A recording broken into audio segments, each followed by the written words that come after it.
I always like to get started. And as a business coach, I work with people who are successful and stuck all over the globe, and I work to get them unstuck. And so I always like talking to business owners about where's a recent stuck in your business and how did you get unstuck? I think I'm going to flip this for a second, because the business status match shop right now is less than 3 years old.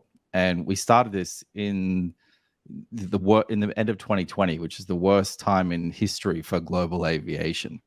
And so myself and a couple of other former airline executives, we sort of got together and we're like, how do we, in your words, how do we unstick the airline industry? Because they were totally devastated, they were totally screwed at that point. End of 2020, they're bleeding staff. People are trying to find new jobs. They're cutting salaries. They're sort of really, really hurting. The whole travel industry is really hurting. So we thought, like, how do we help them? How do we bring them back from the dead? How do we, in our little piece of the world, how do we have a bit of a light that can sort of shine and help them become unstuck? Because the idea is if we help them get unstuck, it helps us as well, right? Because we're in the business. And that was really the catalyst behind starting StatusMatch, which is, helping them get new high value customers. And long story short, what's happened in the past 2.5 years is the world has awoken to something very interesting, and that is the loyalty programs for airlines, especially in North America and around the world. The loyalty programs can be worth more than the entire airline group itself, split out as its own sort of separate entity.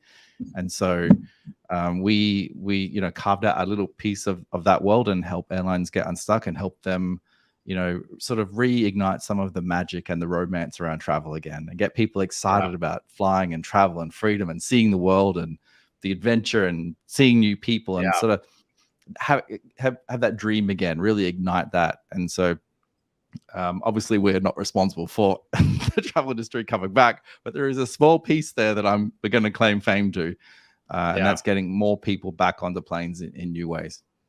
That's great. That's great. Well, what I love about what you're talking about is helping people get unstuck by bringing back the fun, bringing back the dream, bringing back not necessarily the pain, but the happiness factor of things. And I think that's great. And so kudos to you.